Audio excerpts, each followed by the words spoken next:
Umnyango wezemidlalo, ubuciko namasiko ubambe imigubho yawo yosuku lwamalungelo abantu eSharpeville namhlanje ukuhlonipha amaqhawe ashona esibhicongweni saseSharpeville ngoMarch 21, 1960. Cishe abantu abangu-69 ababebhikishela imithetho yamapasi babulawa uhulumeni wobandlululo.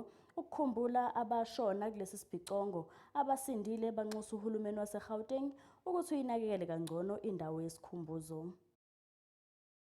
Usuku lwezinyembezi zenjabulo namhlanje kubantu baseNingizimu Afrika njengoba kubungazwa usuku lwamalungelo abantu phecelezi i-Human Rights Day.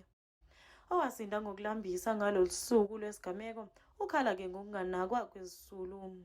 Pelo tsa rona di bohloko especially ha e fihla letsatsi lena hobane ha re kgathallwe ka hara selemo, ha re kgathallwe bana ba rona ba ya shwa ke ho kopana ho ahela disheke ka mekhukhu, ba batla matlo, ba batla mosebetsi ha oa.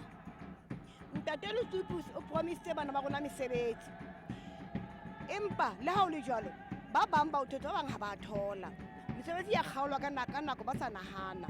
Usekela nobhala weqembu PAC uthi-ke lolu suku alusho lutho uma abantu basaswela umhlaba. We are very happy as the PAC that after so many years of us screaming and yelling at them about the land question being at the center of the struggle, is that we encourage every South African to take keen interest in what exactly are we talking about when we're talking about the land question. What exactly is it that we are referring to as the land question? Let every young man and woman who is alive today take responsibility for the situation we find ourselves in. Time to point fingers at those who negotiated has come to an end. Umeya wesifunda naye ubeke kanjena ngezinhlelo zokulungiswa kwendawo yesikhumbuzo. Tsatsila as really tshwaretse gona mona mo Sharpeville. It's as we commemorate 1960, those who's passed on, and looking at the current, what is it that government e etsang gore batho ba Sharpeville ba hopole letsatsi lena positively. So yes, we admit there are challenges in local government, but the efforts that we are putting together with private sector to make sure that re kgona ho uplift the communities tsa rona. Lolu suku usuku olugcwele umlando obuhlungu njengoba kwaphangalala abantu abalinganiselwa kwama-69 ezandleni zohulumeni wobandlululo.